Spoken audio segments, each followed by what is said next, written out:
Di Riccio. Él es coordinador de la comunicación de la Asociación Argentina de Abogados Ambientalistas, porque venimos tratando la situación de la hidrovía, Paraná-Paraguay, la privatización del río Paraná y la preocupación que hay en cuanto a daños ambientales que pueda llegar a generar el dragado del mismo. Le damos la bienvenida, doctor, ¿cómo le va? Muy buenas tardes, un gusto. Ayelén Herbel y Tiago Romero lo saludan desde la ciudad de Paraná, aquí en el 11. Muy buenas tardes, un gusto estar en contacto y gracias por hablar de este tema. Por favor, es un tema que realmente nos preocupa y al menos queremos conocer y transmitir información hacia nuestros televidentes, hacia nuestros oyentes. Actualmente se ha escuchado las voces de ustedes, de abogados ambientalistas, en torno a este debate que se viene dando por la privatización del río Paraná y el debate de la hidrovía, ¿o no? Sí, desde hace años que desde la Asociación Argentina de Abogados Ambientalistas, en conjunto con un montón de organizaciones que se dedican a temas sociales y ambientales, que venimos denunciando y que venimos intentando cambiar el modelo de cómo nos vinculamos entre nuestras sociedades y nuestros ríos. Específicamente, en el caso del proyecto Hidrovía, cómo se mira y cómo se utiliza, digamos, el río Paraná. A pesar de que se suele nombrar al proyecto de hidrovía como un proyecto de infraestructura, lo que venimos viendo es que hay un abuso y una modificación del río que pone en peligro no solamente la integridad de sus ecosistemas, sino también pone en peligro la sostenibilidad de los servicios ambientales y las formas que el río tiene en su interacción con nuestras sociedades. O sea, de todas las formas en las cuales dependemos del río, se ponen en peligro por el modelo de conectarnos con el que tenemos en este momento, que es solamente para las exportaciones de ultramar, digamos. Claro, está bien clara las posiciones, digo, los grandes jugadores económicos, podríamos definirlo, que solamente ven una salida de exportación y de utilización económica del río Paraná, pero bueno, para millones de personas que dependemos de él, lo que es la integridad, como mencionaba, lo que es la cuenca de quienes somos y de cómo vivimos también. ¿Qué es lo que genera en cuanto a daños ambientales que se pueda llegar a un dragado más profundo del río Paraná? Como bien decís, la utilización y el modelo de conexión que tenemos con nuestros ríos sucede a espaldas de la población, ¿no? Si bien somos 12 millones de personas más o menos que dependemos de la integridad y de las aguas del río Paraná, no solamente para tomarlas, sino que las actividades productivas, nuestras culturas dependen en buena medida del río. Y por ejemplo, la semana pasada acaba de decidirse, digamos, a puertas cerradas, lo que se llaman las empresas usuarias, que son las empresas usuarias de la hidrovía, ¿no? Del río, digamos, ¿no? Que la hidrovía, mal que mal, digo, definiéndolo mal y pronto, es un proyecto que cava una zanja por el medio del río para que puedan navegar estos barcos de ultramar, ¿no? Estos barcos que están en unas escalas mucho mayores que las que el río permite. Y es por eso también que desde la Asociación Argentina de Abogados Ambientalistas venimos litigando incluso en la justicia estos casos, y la semana pasada se comprobó y lo confesó el máximo órgano ambiental de Nación en este momento, que no tenemos estudios de evaluaciones ambientales de todo el impacto que tiene el proyecto de hidrovía, no solamente de cada una de las obras chiquitas. Entonces, de esa manera avanzan teniendo las finanzas de un sector de empresas como única medida para decidir qué se va a hacer con el río y cómo, digamos, ¿no? Esas decisiones se toman a espaldas de las 12 millones de personas que dependemos del río, y se toman no teniendo en cuenta, ni siquiera sabiendo qué es lo que puede pasar en términos de balance hidrológico y ecológico alrededor de la cuenca del río, no solamente del canal central.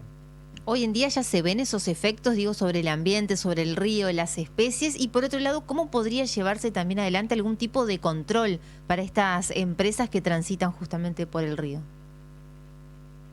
En estos momentos estamos en una profundidad de dragado que promedia, cambia un poco por la zona, pero promedia en 34 pies. La nueva licitación que se realizó a fines del año pasado quería llevar esta profundidad a 44 pies, o sea, aumentar casi más de un 30% la profundidad a la cual esta zanja tiene, digamos, en promedio.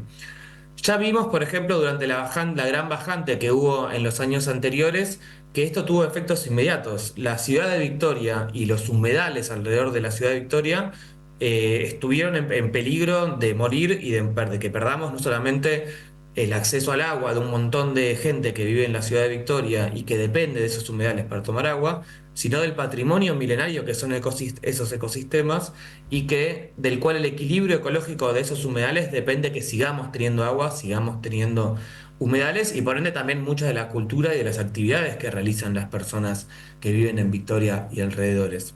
Eso sucede porque al cavar, al dragar, al remover el sedimento del canal central, se tapan también las bocas de los arroyos que salen del canal central. Y tres de esas bocas eran las que alimentaban los humedales que estaban alrededor de Victoria, ¿no? Esto es solo un ejemplo, pero estamos viendo cómo modificar el cauce y modificar la morfología del río tiene efectos devastadores a veces sobre los ecosistemas que también sostienen el río, ¿no? Porque hablamos del canal central, pero también hablamos de las napas, de los sistemas de humedales de los cuales el río depende.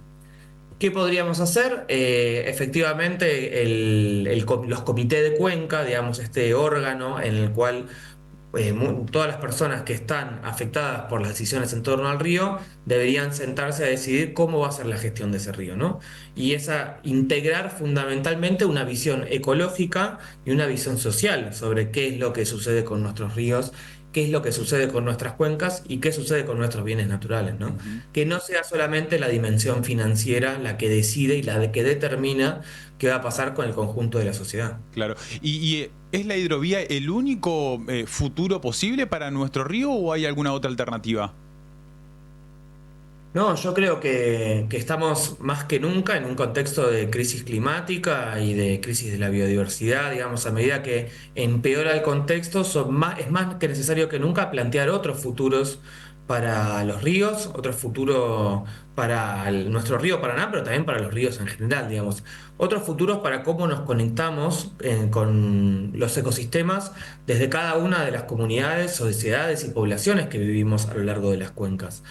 En ese sentido tenemos todo por ganar, o sea, toda la dimensión de no solamente de recuperar el daño que se ha hecho en términos de regeneración ecológica y en términos de restauración ecosistémica, sino que tenemos la potencialidad de que esos beneficios que la naturaleza permite lleguen al conjunto de la sociedad, de que esos beneficios que los ecosistemas otorgan no sean solamente para un conjunto de actores privados, sino también sean para las mayorías.